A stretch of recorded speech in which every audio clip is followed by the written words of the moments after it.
kind of just steal things from Toni that I like, so I'm just morphing into her. Cheryl, this is my answer every time somebody asks me this question. It's kind of get a little dark in there for a second. The only thing personality-wise I feel like I have in common with Cheryl is, I mean, she's really headstrong, like she's smart and she stands up for what she believes in, and I love that about her. And that I think a lot of people have gone through a period of time in their life where they kind of felt like they didn't belong anywhere and that they were lost and they were lonely and looking for what their meaning and purpose was in life, and I could definitely relate to that when I was younger, and I think that's where Cheryl is right now.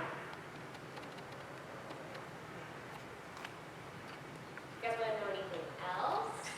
Yes, I'll take it. Okay. So the clothes on set are specifically tailored for you. Keep it afterwards. No, I wish. There's sometimes they do like set sales after, or maybe sometimes you can be sneaky and ask to take something. But for the most part, unless the show is completely done and they know it's not coming back, they won't give you the clothes in case your character can use it the next season. Do they sell it to you for a discounted rate? They do. Like, I actually don't know, because the last time they did that this was like on Finding Carter, I think, the last time I did a set sale. But I think it's like literally a shirt for $3, like $4, like yeah, stuff like that. Really good discounts. They don't do that on Riverdale. They keep That's it all salon. on. They keep it on the wall. I'm sure there's going to be, imagine the good clothes you're going to get once the show's done. Even, I don't think WB does that, by the way. Yeah, they do. They keep it all in the vault. They have like a giant costume warehouse. Even the outfit that like the shoes that I lost when I almost drowned in season 1 are still in the vault. Not that I really like wanted them, but like you can't even wear them again, and they just sit in a room collecting dust. Isn't that interesting?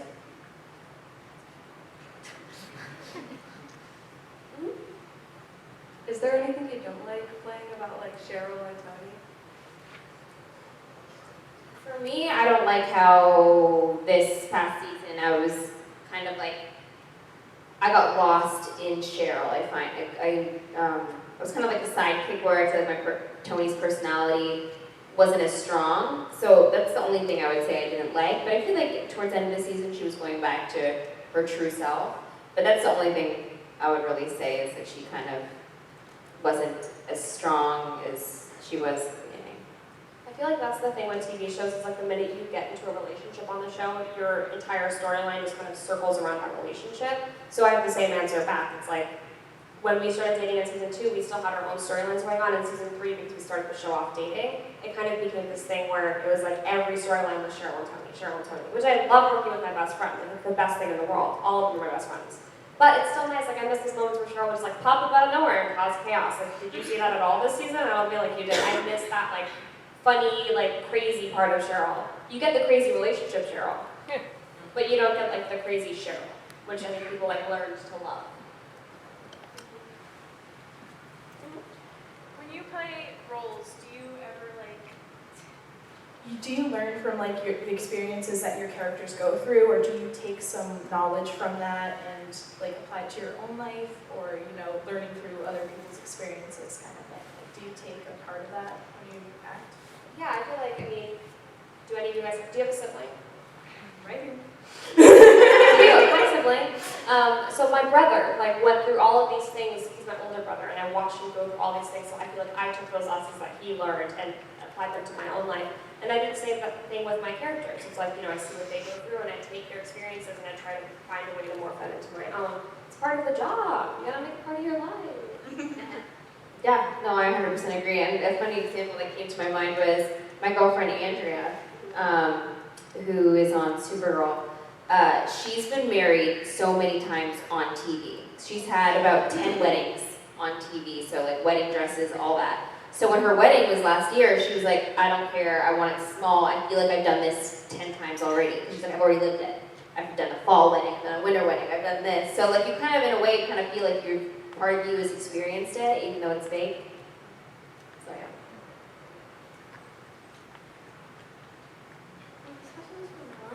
What editing app do you use for your teaching?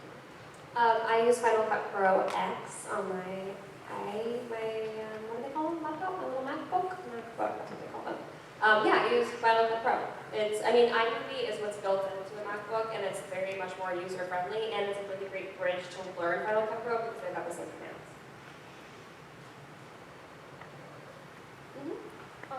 How did you guys react when you found out you weren't going to be serpents anymore? I was really bummed, to be honest. Did you hear her question? She asked how we were going to react if when we found out we weren't going to be serpents anymore. I, first of all, didn't necessarily think Cheryl made sense joining the serpents. I feel like a lot of people felt that way. Like the red leather jacket, dope, obviously. But, you know, should she be in a gang? Probably not. And like, what is she doing there? But once I got used to her being in the serpents, I loved it. And it was like a sense of community, and I feel like it was fun to have scenes with Jughead because Cheryl and Jughead never interacted. And like it gave us like a sense of purpose and gave us something to do. And then when we lost the serpents, I was kind of like, oh, it sucks. And then Pretty Poisons is cool.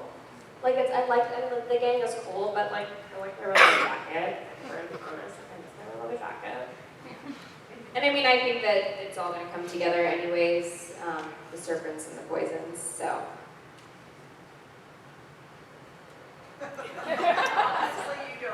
So no, sorry, I just had a meeting with the showrunner for season 4 to like find out what's happening, and he was reminding me something I have to tell you after the panel. Obviously, I can't spoil anything, but good things coming, guys. I'll tell you what things are gonna happen.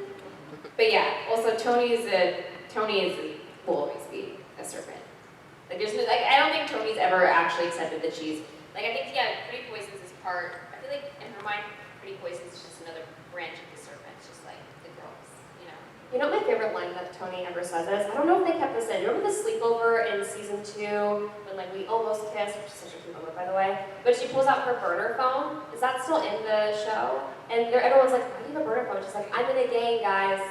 You remember that? It's so funny. Oh, I can't remember if they kept it in the show or not. It's so funny. The way she said it was it's hilarious. Yes.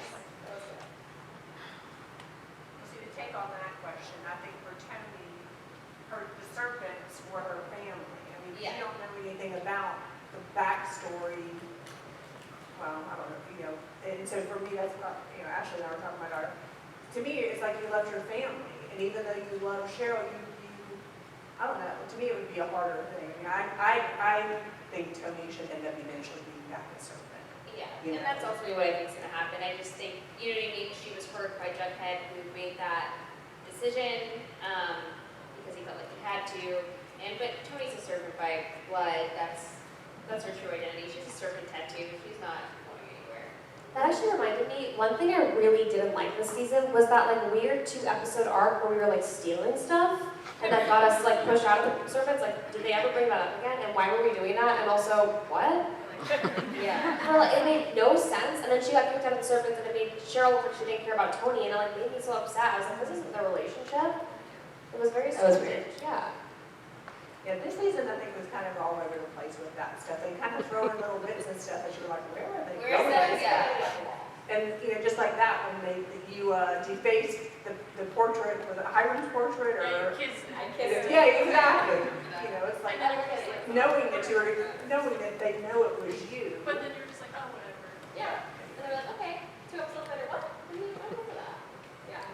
It's, you know, that is the thing that a lot of people, I feel like, especially on Twitter, like forget, is that we don't write the show. Our job is to bring to life what's on the page, and you never want to be that person who's like complaining about your job, especially when you've got such a good job. It's like, there's something to complain about, you just have to kind of roll with the punches. So that's where when we go to like, why are you doing this? Whether it was something to do, when we were on screen, we were happy.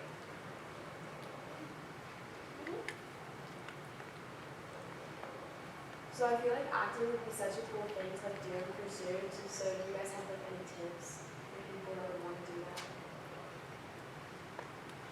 That's a tough one. I feel like acting is really hard. Like, just getting into the industry, you get so many no's. You have to learn how to not get discouraged by those things. And you have to kind of develop a thick backbone. I'm not saying I had that when I first moved to LA. I certainly did not. I had spent a lot of nights crying over not getting auditions and whatnot. But you have to kind of grow that skin and not let the no's turn you away from it and be passionate about it and just keep pursuing it, because if you feel like it's the right thing you're doing and you're passionate and you love it, you will succeed one day. That's what the mentality that you have to have. Yeah, I honestly think it's just a mental thing. You just can't let the no's discourage you from pursuing your dream. Because there's been so many times where, the no's I might have went back, I'm from Canada, I might have flown back to Canada and just been with my family because I've, got 100 no's in a row. But, sometimes it takes, literally most of my friends, they said it was right before the point they were about to give up that they kept going and got the part. I have like 5 different people. My girlfriend Kat, who was like a lead on Finding Carter when I did that, and she didn't book a job for 5 years straight of auditioning. She was like, I almost just gave up. Finding Carter came in and I was like, fine, I'll do one last take, and she got it. But that's how it works, you know what I mean? Or it could be something like your race. You might not be black enough. You might be... Haven't you heard that by the way? Yeah, I've literally been told like they want African American, but I'm not black enough for a role. You know what I mean? So it's like there's nothing to do with your acting.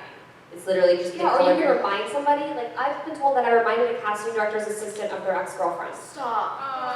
Literally. Like, I couldn't hire her. Like, you know what I mean? I couldn't hire her. She reminds me of my ex-girlfriend. It's like, what? Okay, what? That has nothing to do with job. Like, I'm not kidding. People are going to be having a bad day, and you could have, somebody who looked just like you could have flipped them off on the street when they were driving, and they could be like, oh no, I've got a bad taste in my mouth. Like, it's literally just, everything has to work out. Timing, your work, like, it all has to line up for it to work out. Does that encourage you? I just thought about that. I was like, I should have just like, kept it to just pursue it. Just keep going, girl. 1 minute. Okay, so one more question. Let's see. Is there ever any drama on set? No, I mean, like, you probably don't believe that, I'm sure. But I truly can say there's never drama. We all truly love each other. And because it's most of our first jobs, like, we're still just really happy and grateful to be there. And it's really fun to be on a show where it's all your first jobs and you're all kind of growing together into this crazy, cool thing. So I feel like we felt this sense of camaraderie on set, so there's nothing to fight about. We all love our job, we love each other. Like, I know it's kind of a boring answer, but it's like, unless, can you think of anything? No, I just think it's almost like a situation where people are like siblings. Of course you're gonna have like bad days if you're yourself in a bad mood, you know what I mean? But that's just Like, nothing to do with other set, people. Like, yeah, I cry on set because of something that happens in my personal life. Yeah. And everyone comes around you and like, oh my god, we love you so much, like, here's the hug. Like, it's a very, it's very awe. Like, it's a very cute set. We are siblings. Yeah. And that was probably it, right? Yep, that was it. Thank you guys so much for hanging out with us for a little bit. That was fun.